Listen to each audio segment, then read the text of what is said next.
I fucking did it. Oh, fuck, it was all me. Brunch. Hit it, boys.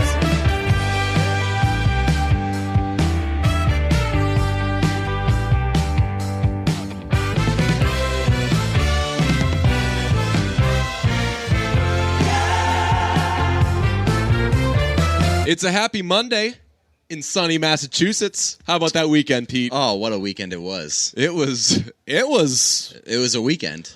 A whole Saturday and a Sunday. Oh, boy. Well, we had Saturday, which, by and large, was was after Friday. For the boys, for sure. Oh, yeah.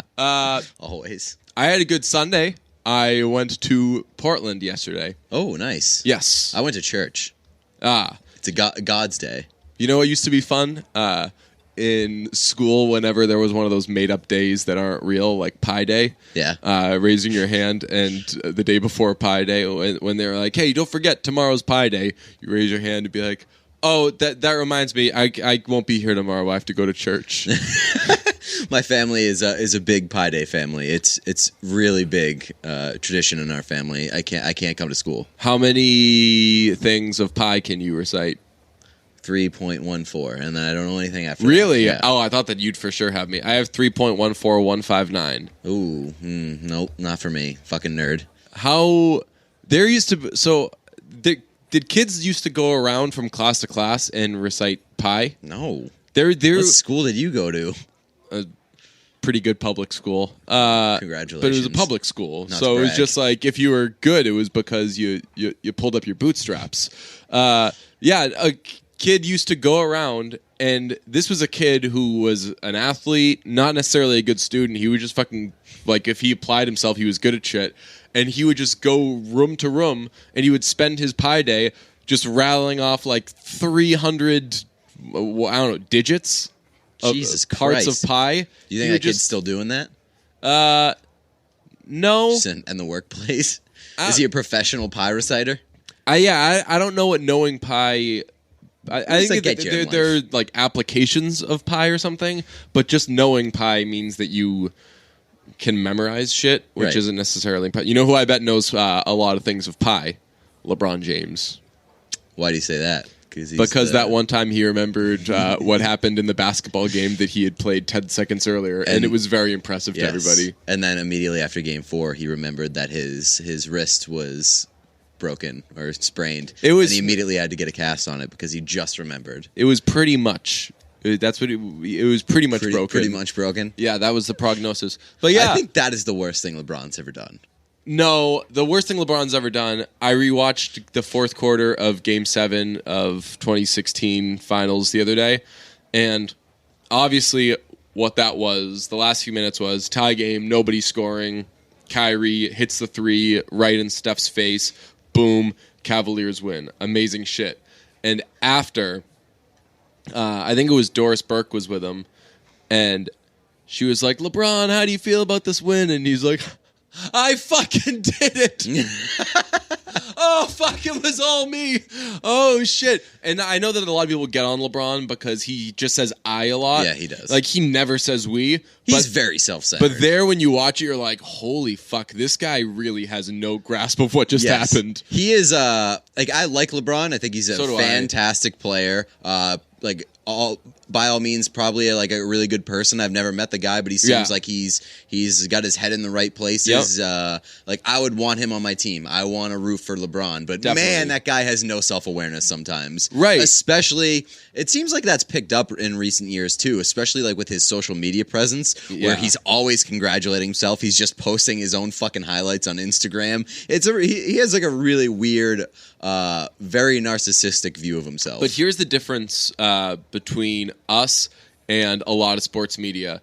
We're like, yo, isn't it awesome that LeBron's only problem is that he is just fucking lost when it comes to understanding everyone's place?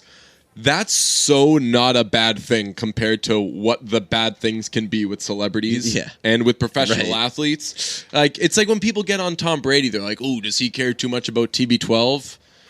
I'm like, he doesn't beat people up in his spare time, right? Right. Yeah, cool, fine. Right. Yeah, let him do that. In the NHL let him right wear now, Uggs. They're discussing the potential of bringing back Slava Voinov like that is just unthinkable. And then you look at LeBron, and like LeBron's obsessed with himself, sure. Yeah. But also, LeBron's got a pretty good reason to be obsessed with himself. He's maybe the best basketball player of all time. LeBron and I always give Kanye a pass because I think that Kanye clearly can't understand other people because they aren't exactly like him. Yeah. They aren't the best at what they do, and they aren't constantly being creative. And I think that he doesn't understand how somebody could A, not be the best at what they do, and B, just be okay with the fact that they're not the best. Like, he probably looks at all of us and he's like, you fucking wimps. Yeah. You all just fucking settle. And that's why he comes off as such a dick. The difference also, there, he's crazy. The difference there is I don't think Kanye... Yeah, well, he's definitely crazy. I don't think Kanye's the best anymore. Yeah. And so you lose a little bit of... like, people are less willing to give you that sort of personality and let you get away with that when you're not pumping out the best of what you can do. And LeBron is still, like, I think, the best player in basketball. Yeah. So, nice little weekend. Portland, Maine on Sunday. I think I went to the gym on Saturday. Ooh, did Not you? to brag. Yeah. How did that go? Pretty good. What did I do? I probably did the Stairmaster for a little bit, and then I just did various lifting things, and then I hit the sauna to sweat off whatever muscles I could have grown. That's awesome. Are you not supposed to do that? Are you not supposed to do the sauna after you lift? No, I think you can. I think that I know that like lifting guys judge people who run after they lift. They're like, you're sweating off whatever progress you made, and I'm like, it's just it's not about fucking progress. It's about combating the shit that you do when you're not at the gym. I love the sauna after a weekend, like to sweat out all the toxins. Yeah. It's the best. I spent the weekend actually in Aruba. Nice. Yeah, so good for me. How was the plane? What goes up must come down. So, ooh, nice. I made it. I'm here. Nice. Which could have been a lot worse. Yeah. Did you do a? I'm actually in Aruba right now. Yes. Did you do a playlist? A book? What'd you do? A book. I bought a bunch of books. I spent $100 on books last week at Barnes & Noble, and I would be shocked if I finished any of them. $100 real dollars or $100 Barnes & Noble $100 real dollars. Wow. I'm not a frequent flyer on the Barnes & Noble program, so I spent $100 real dollars. My mom 15 of which came from a book that I already bought but lost. Wow. My mom, everyone gives my mom Barnes & Noble gift certificates. I think that just like when you hit a certain age, that's what people think you want. So whenever I'm going to Barnes & Noble, I call my mom, and I'm like, yo, Mom, break me off like 60 Barnes & Noble dollars. And she's like, yeah, chump change. Here you go. That's amazing. She's probably sitting on like 10 G's of Barnes & Noble gift certificates. Once you hit a certain age, there are only two gifts that you can get. It's Barnes & Noble gift cards and a plot of burial land. Yes, or... people give old people chocolate, which is funny. Which is really mean because at some point, like if you're old enough, you just can't eat chocolate anymore. Yeah, that's true. But like the idea of just giving someone like, I don't know, here's some fucking candy. Because chocolate's great, but chocolate's just candy. It's like, what do you get the person who has everything in the world? What do you get the person who's going to die soon? Yeah. Chocolate. What would you get somebody if you knew it was going to be their last birthday? Something that I could use and take over like within the year. It probably would, assuming they don't update their will, it probably would go back to you, right? Yeah. You paid for that shit. Yeah, right. You still got the receipts. Hold on to those receipts. Yeah. You'd be like, yo, Mom, here, and I'm going to stop using my mom as the hypothetical here. Yeah, that's pretty dark. But being like, hey, I don't know, person in my life, here are some cycling shorts in my size. I need another pair. You're 92, but yeah, you got to extend that life. Cycling's great. In case you ever want to use them. Hey Gramps, I know you don't know what the internet is, but here's a $2,000 MacBook Pro that I think you might get the hang of if you really dedicate yourself to it. And if not, I could use one. Yes. So it's password protected with my password. Yes, you can access. And I'm sorry, it's just it's a security thing. I can't tell you what it is. So you're gonna read books on this vacation, and here's what I did. What? I bought the books and the Audible companions. I don't really? know. I don't know if that's something that you're supposed to do. I don't think so. You're not. I don't think you're supposed to look as you listen to it. No. I like that. I've enjoyed it so far. I like seeing it and having it being read to me. So would you? I'm not doing this as like, oh yeah, would you do this? I'm just asking. Would it interest you to listen to a song while looking at the lyrics? Yes, that could probably be beneficial. Yeah. I do that sometimes. I always have to pick whether or not I'm listening to the lyrics or not. Right. I actually brought this up to you last week. You didn't respond to my text, but I told you that I've been into the 1975 recently. Oh yeah, and they have a song. Girls. They have a song called Girls. Yeah. The only reason that I looked up the lyrics because they are the most fucking British band in the world. Yeah. It is so obvious. Like, it's difficult to understand a lot of the lyrics. They've got a lot of Kate Nash going on where you're like, I thought that the accent's supposed to go away when you're singing. How come you, for some reason, are indecipherable? I looked up the lyrics to Girls, and I'm pretty sure that song is about statutory rape. It's definitely about associating with and probably having sex with a girl who is under 18. Young girls. Yes. Yeah. So, not amazing. Shout out to Great song. Shout out to Bruno Mars for copying those lyrics, but really cleaning them up with Young Wild Girls. I don't know if I've heard that song. You know Young Wild Girls? I don't think so. It's awesome. It's just about how young wild girls are going to be the death of them. Actually, it's like that Keanu Reeves movie where the two girls come to his house, suck his dick, and then ruin his life. Accuse him of raping them. That is, you seriously have to watch that movie. I was going through, I was on Hulu looking for anything to watch the other day, and one of them was that movie, and I was like, no, not again. That movie is fucked. I gotta watch it. Your synopsis of it was fantastic. We got to have Eli Roth on and be like, what's going on there? What were you thinking? Why'd you do that cry movie? For help? Yeah. And one of the girls in it is his wife. Right. That is a very weird dynamic. So very weird. I'll say this on the books thing, though. It actually kind of bums me out, and this is probably wrong. People are going to disagree with this. When someone's like, oh, man, I can't wait to just go on a vacation and just relax and read. I'm like, fuck, man. My idea of going on a vacation is going and living. Yeah. I want to talk to people I don't normally talk to. I want to I want to be fucking drunk near people I don't normally talk to. I want to see shit I haven't seen before. I appreciate wanting to relax, but vacation-wise, I just use that. I just sleep more. Okay. No, I mean, for me, it depends on the kind of vacation. Like, there are definitely different categories of vacation. There's travel, which is very different than vacation. Yeah, because that's like you're travel like is doing fucking shit. work. Yeah. You're going. Like, that was when I went to California, we went from San Francisco to LA, and that was over the course of a week. We were going the entire time. Yeah. That was fucking travel. This one, going to Aruba for a week, because I'm already here. In Aruba for a week, so it's I'm gonna be on a beach a lot. Like, there's not a lot to do on a beach. I get bored on beaches. That's true. Well, beaches are trash. We've discussed this, right? Yes, for beaches sure. Stink. Yes. Beaches stink.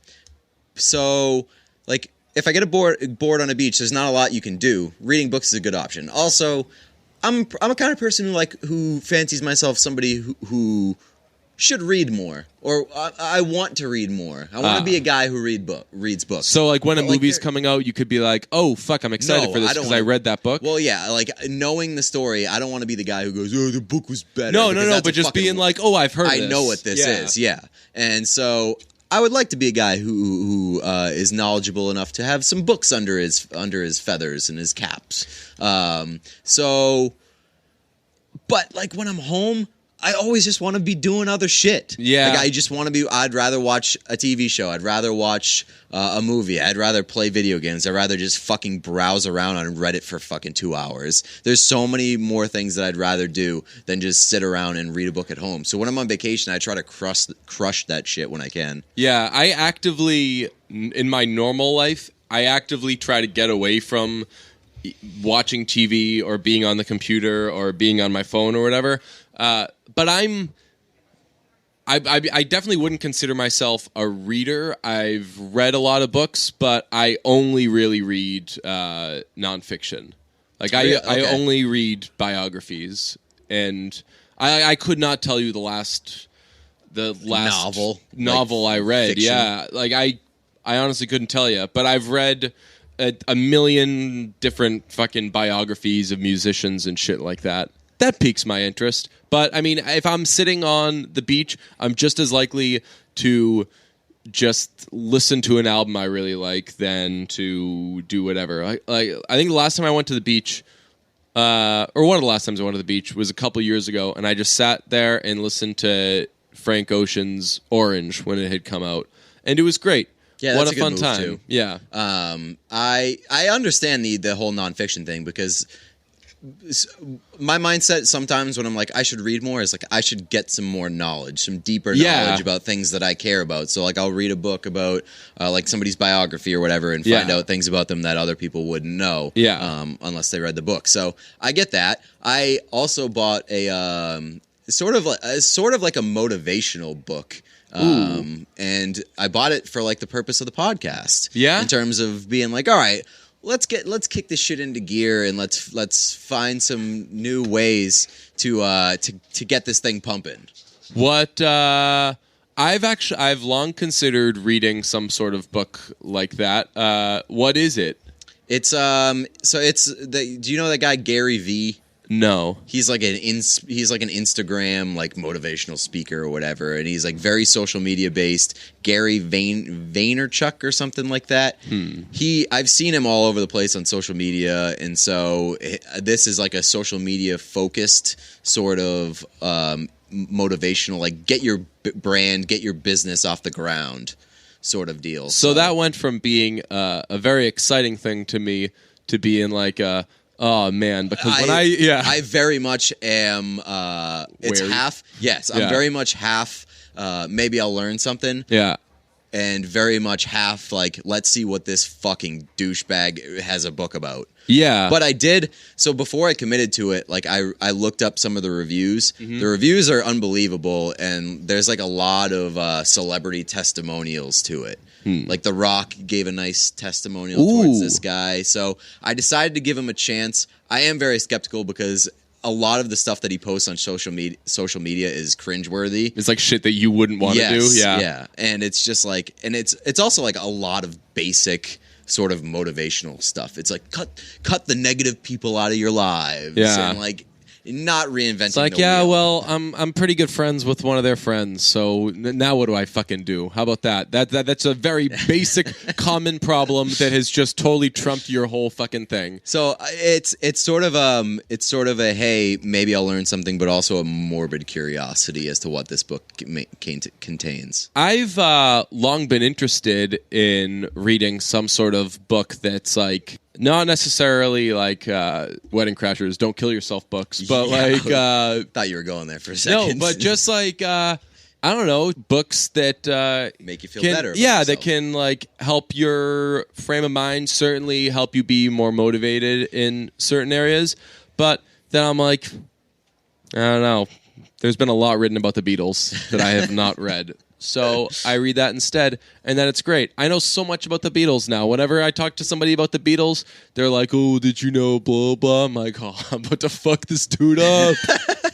And then I just fucking bury them. I'm sort of nervous when it comes to reading this book because if it's bad or if it's cringeworthy, I'm going to feel really bad about myself. And you might not go back to books. You're right. I'm just going to feel really bad about myself for feeding into this guy's bullshit. Yeah. And that would be an ultimate you played yourself moment. Bought a motivational book and then ultimately just felt way shittier about myself. You know what book you should have gotten? Great motivational book. Darren Rovell's book. You should have gotten that.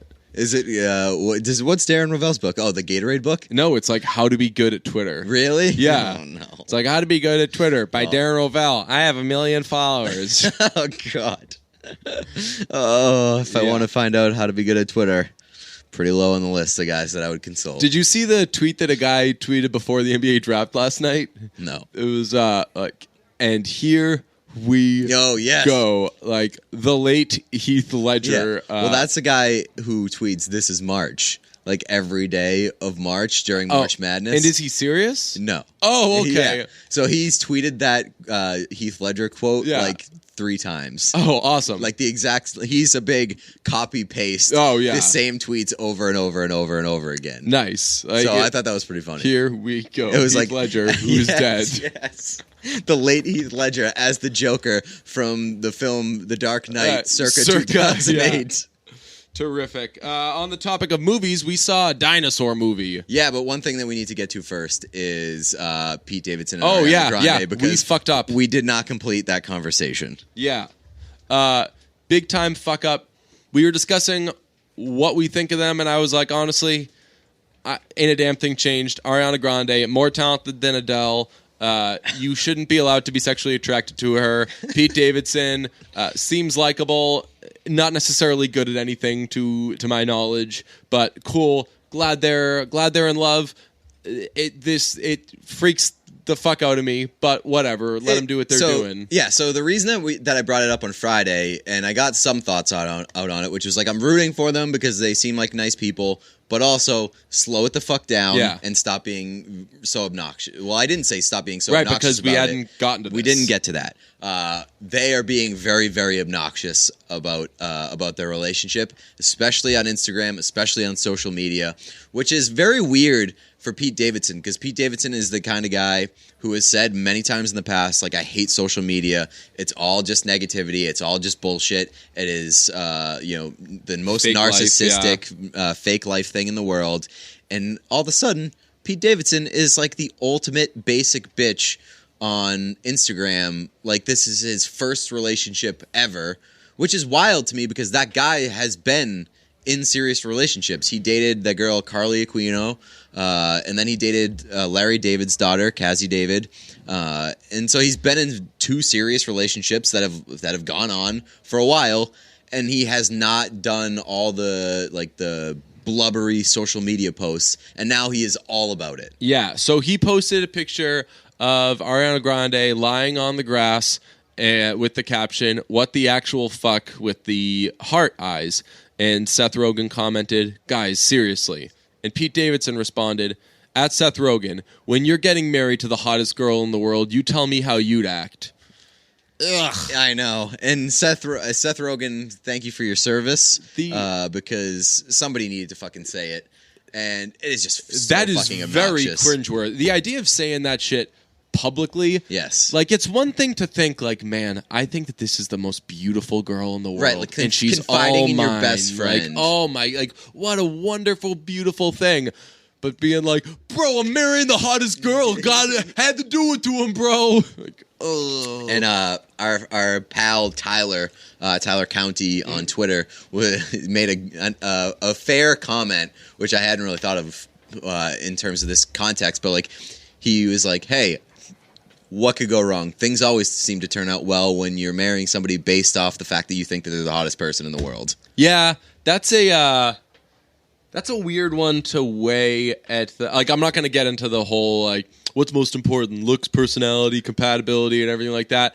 But when you're that overt about, like it's just physical beauty, like, not amazing. And also, like, when it's Ariana Grande, makes me a little uncomfortable. Like you said, you're not supposed to think that she is an adult, Pete, basically. Post something of you guys doing something where you're laughing together, or something. When I say Pete, I mean Pete Davidson. Where you're laughing together, or something where we can see, like, man, like, they those really two have those two have a connection. Yeah, because all the pictures that they have posted together are kind of like weird and awkward. Really? Yeah. Like they I think the first picture that they posted of with each other was at Harry Potter World, and they were both in Harry Potter robes, and I don't think either of them was smiling. Pete Davidson was wearing a hat that says "I love you," which is fucking weird, because that was like a week into their relationship.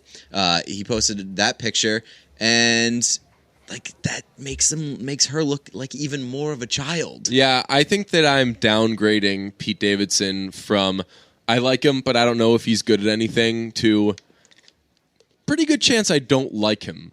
Or I'm at the very least, I've always kind of been indifferent to him. I'm a notch below indifferent, and I can't imagine the arrows pointing up. I think that it's only going to get worse. I heard that he was just recently on Fallon talking about the relationship, and apparently that was terrible. Apparently that was very embarrassing as well. Did he Tom Cruise it?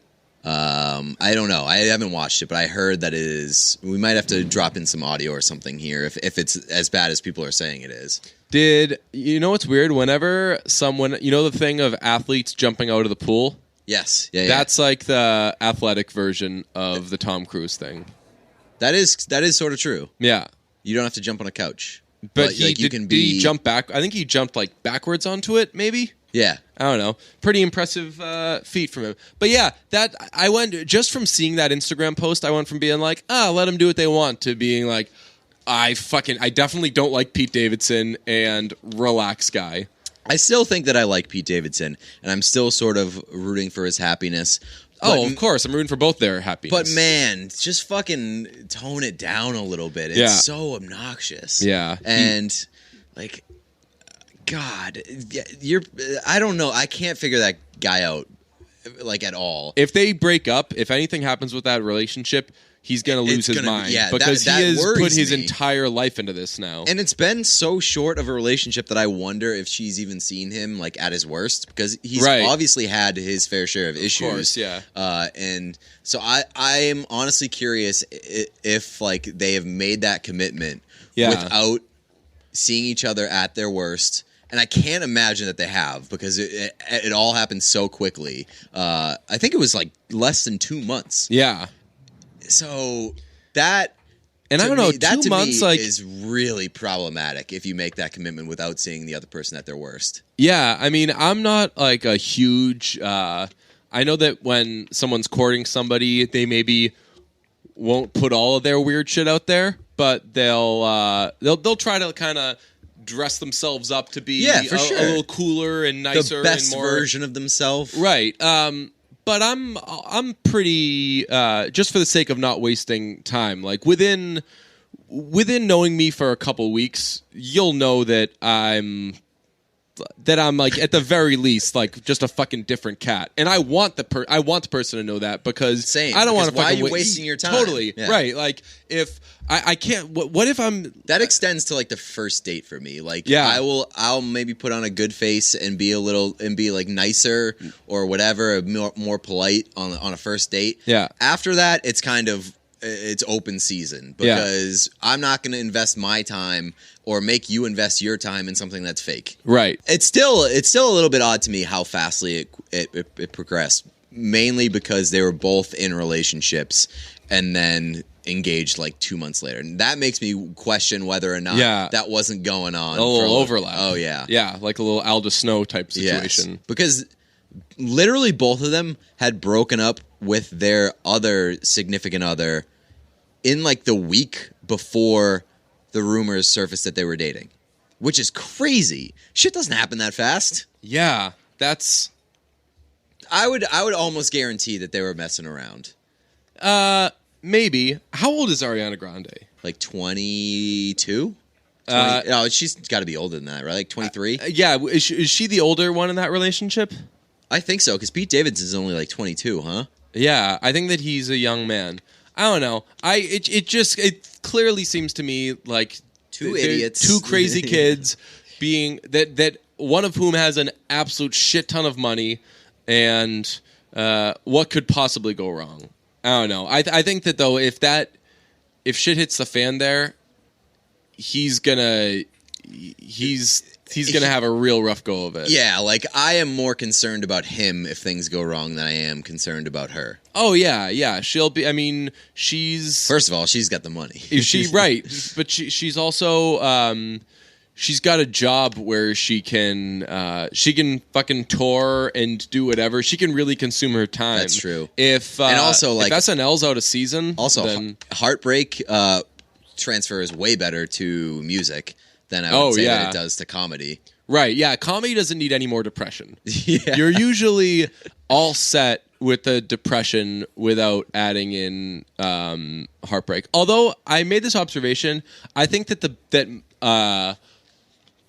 that our best episodes of Brunch were when I was generally in like a way darker place, which is weird. You're being pretty selfish by having happiness and light in your life. But I don't know. I think I've actually noticed recently. I think that I have backwards seasonal depression because I've been having more rough days, just like the last couple weeks, and I'd honestly, not to brag, I'd been kind of killing it for a little bit as far as not feeling too terrible about myself, and now I've had more of the grumps and the blues in the summer, which is kind of backwards. The spring was difficult for me. Yeah, like I had my fair share of pretty bad days in terms of just like for no reason, just felt like absolute garbage.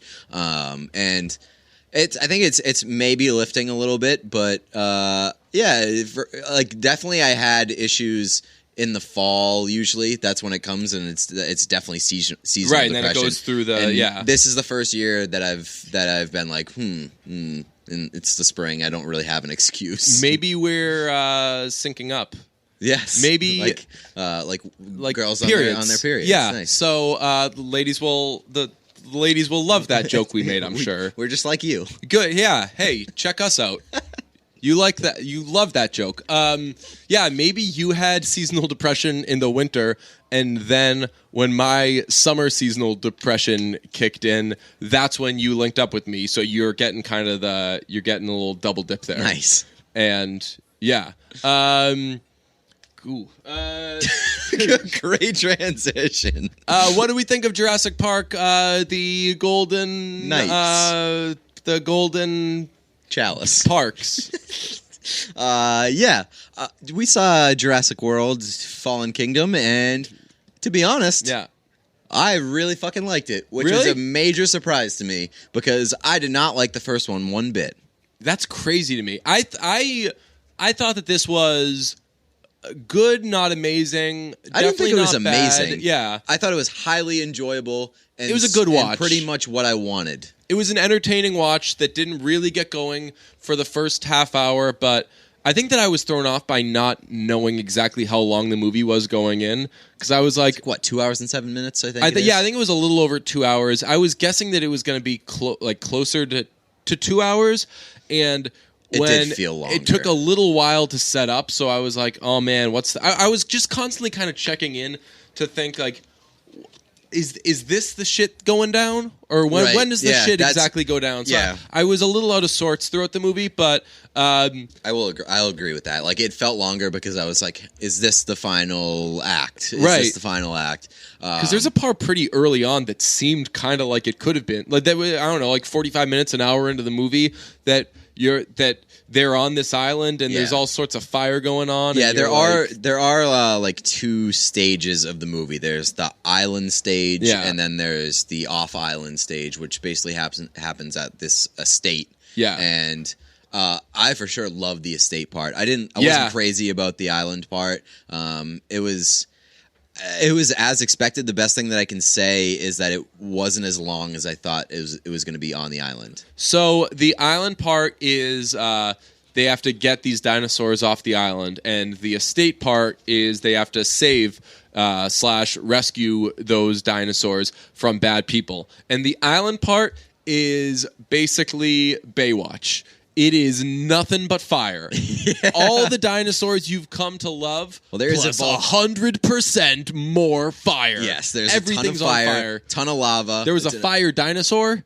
There was a dinosaur on fire. Yes. Tons of explosions. Tons of like fiery meteors coming out of the volcano. Jumping just out of the way of fire. Yes. Yeah. Tons of that, and just 98% sprinting.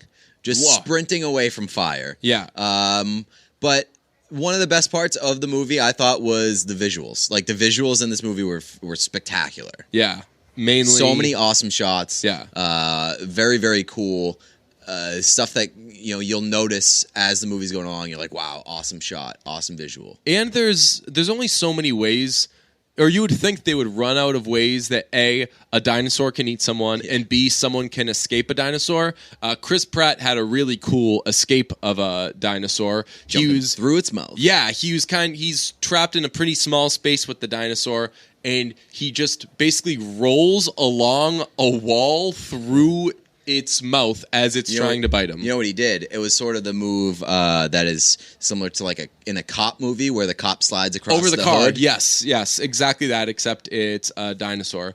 One thing so this was not my favorite Jurassic Park movie. I probably preferred the last one. Really? Yeah. I thought the last one was better, but I was also more excited for the last one because it had been a million years, and now this has been 2-3 years. So right, and so I was definitely more excited for the first one, and maybe that's why I felt so disappointed by it. Mm-hmm. But I just think that this one, it was more satisfying, and there was less bullshit to cut through in this one than in the first one. I will say there are very few scenes where there's just a million fucking dinosaurs running around, and that was basically the entire last one. Yeah. It was just, all it was dinosaurs are all over the park, oh, they're flying around, blah, blah. There was only 2 or 3 pterodactyls the whole movie. And there was a lot of awe in the first one. It was like, wow, look at the park, look at these dinosaurs, all these fucking all these unsuspecting humans that are at Jurassic World, when you know that shit is going to shit, right? And you're just waiting on that. And it was I felt like the buildup was too long there. It was a lot of bullshit to cut through. This one, it was, things had already gone to shit, and they get right into it. Well, I was going to say, there's one thing that these movies can do that no other movie can do. And it's why I'll always be in the mood to watch a Jurassic Park movie. Fucking dinosaurs, they show man. a bunch of bad guys, and all the bad guys are together, and you get to think in your mind, at some point, a dinosaur is going to come in and eat all of these bad guys. And there is a scene in this one where they're auctioning off dinosaurs, and you're just like, man, I can't wait till dinosaurs come in here and eat all these bad guys. And spoiler alert, that's what happens. It rules. That's why I was so shocked that I was disappointed by the first one, because it's like, I just want to go to the theater. I want to see some big ass dinosaurs fuck people up. Yeah. And somehow I just felt unsatisfied by what I was given by the first one. This one, very enjoyable watch. The dinosaurs are cool. They mess some shit up, and it's fun to watch. They're creative about it. The visuals are great. One of the things that I saw, because this isn't getting very good reviews from critics. So one of the criticisms that I saw was that the dinosaurs aren't scientifically portrayed correctly, and there are half of those species aren't real. Historical inaccuracies. And I was like, maybe there are people that care about that, but for me, it is very similar to the ships from Dunkirk. I don't give a fuck if the ships are real. I don't give a fuck if the dinosaurs are historically inaccurate. I'm just watching to be entertained, and you think that I want to see them do cool shit. You think that if there were real dinosaurs fucking walking around volcanoes and shit, that it would be a one-man job for Bryce Dallas Howard? I think that there would be 6 million people that they would have all sorts of the National Guard. Right, it would be a big thing. It would. Bryce Dallas Howard is very qualified at her job, but I can't imagine that she's so qualified that she can do the whole thing by herself. A little note on Bryce Dallas Howard: the billing on this movie was problematic. What do you mean? Chris Pratt is the first lead. No, he's not. Bryce Dallas Howard is the star of this movie. Is the Also, did you notice? On Bryce Dallas Howard, one of the biggest criticisms in the first movie was that her heels, she was wearing heels, running through the fucking jungle in heels, which was very stupid. They got her in boots for this one. But did you notice that they got her in boots, and they made it very fucking clear that she was in boots? It was that was, to me, was like a big fuck you to the critics and everybody who criticized that. Really? Because in the opening scene where they show her. They do They show her from the heels up. Heels up. Yeah. Close up on the heels. Then they tilt up. And then when she arrives on the island, she steps out of the plane. Yeah.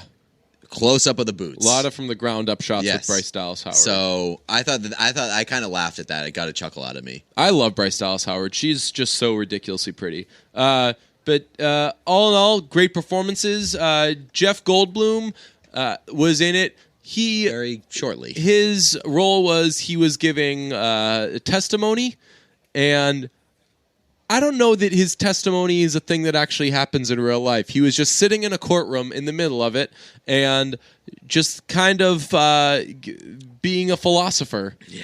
And I want to be like, is a judge going to hit his gavel and be like, hey, sir, what are we saying here? I don't know. Is that technically a courtroom? I had no idea what that was. It felt more to me like a political thing. Like a political meeting hall, okay, more so than a courtroom. So he was at a town hall, basically, and was going nuts. Yeah, so his involvement in this movie was very limited, which is surprising to me because he was sort of billed as, hey, the return of Jeff Goldblum is going to be a big part of this movie. I didn't necessarily think that it detracted from the movie that he wasn't in it. He served his purpose. He might be involved with the next one more so than this one. Yeah. Because this was sort of a setup for the next one, which the next one, to me, very intrigued. Right, because, they basically set it up to be like, all bets are off. Dinosaurs are just now among us. It's like a Planet of the Apes sort of with dinosaurs. Except no Mark Wahlberg.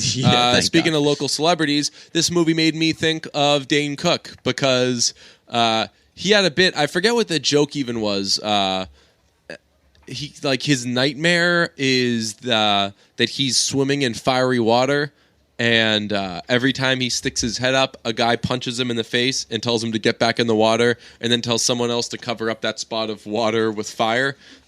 There's a part where they're experiencing that. They're all underwater. They're trying to get back up, but it's all on fire. So I spent probably minute 35 through 120 thinking about Dane Cook and whether we were all that foolish to really like him or if maybe he just was funny back then.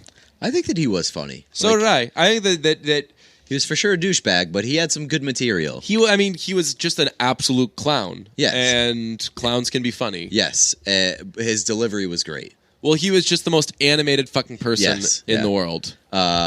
So you mentioned the cast and all the performances were good. I thought the performances were good, but I still feel like the chemistry between Bryce Dallas Howard and Chris Pratt is not that good. Who do you think's hotter, Chris Pratt or Bryce Dallas Howard? Man, they are both really hot in terms of. I would say Chris Pratt, but it's not by much. Yeah, I go Bryce Dallas Howard. It's not by much. I love redheads. I think you know this about me. Okay. Bryce Dallas Howard is fantastic. Nice. Have you seen season 5 of Arrested Development yet? No. She's in that. Ooh. Yeah. Ooh. And did you say Isla Fisher is in? Isla Fisher, yeah. Isla Fisher? Isla? Yeah, Isla they play the island's called. Yeah. They play sisters. And they're all at a barbecue.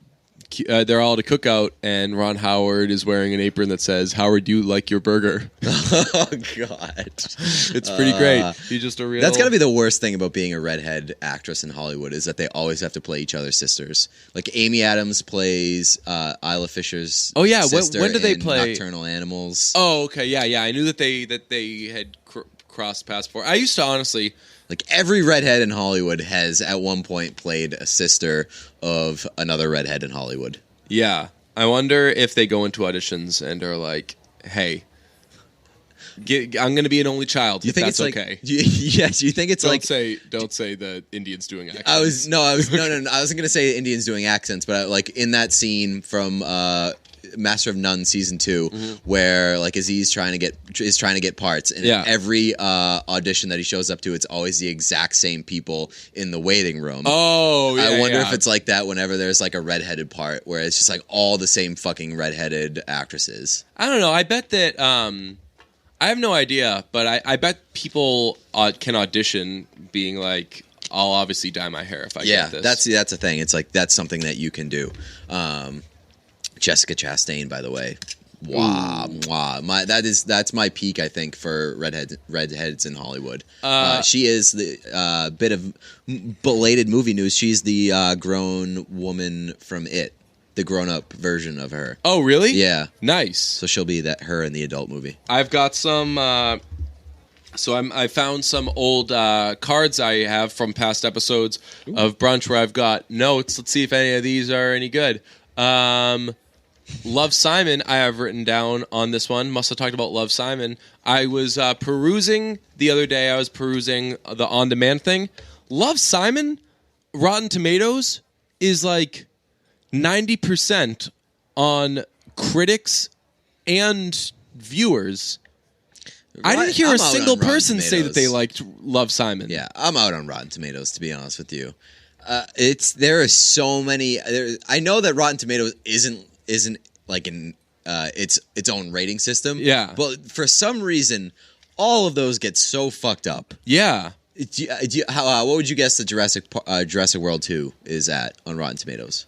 76. 55.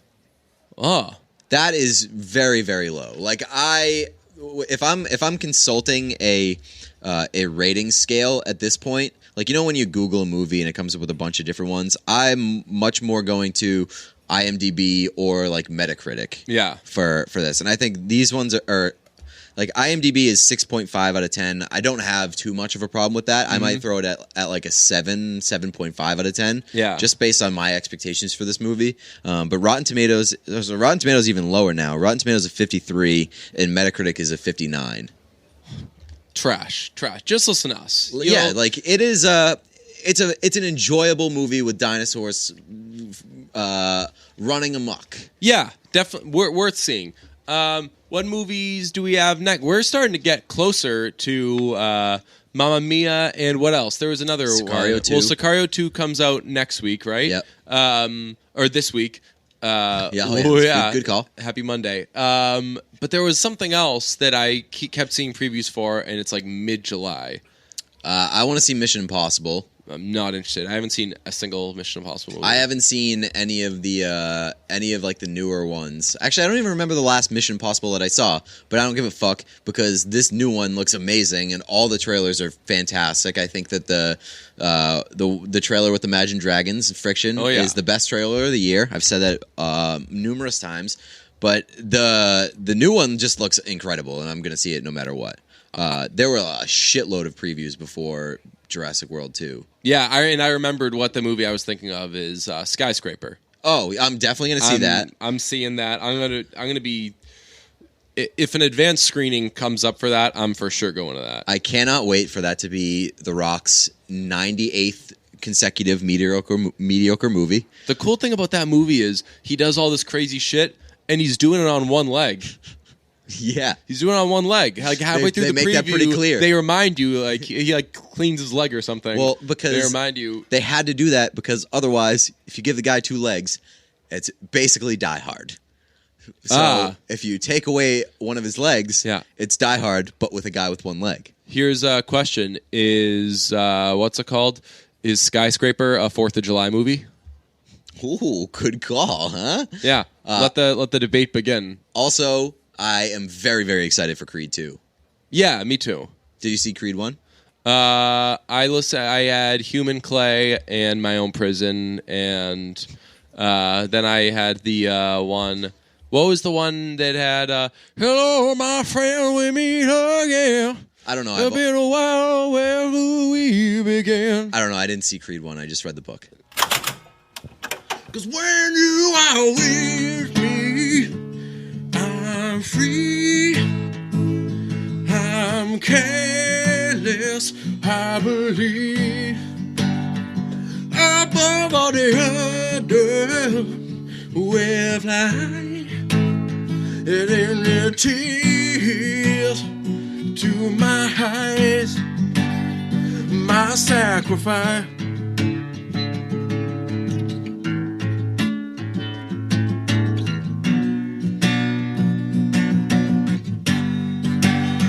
When you are with me, I fly and bring tears, I believe.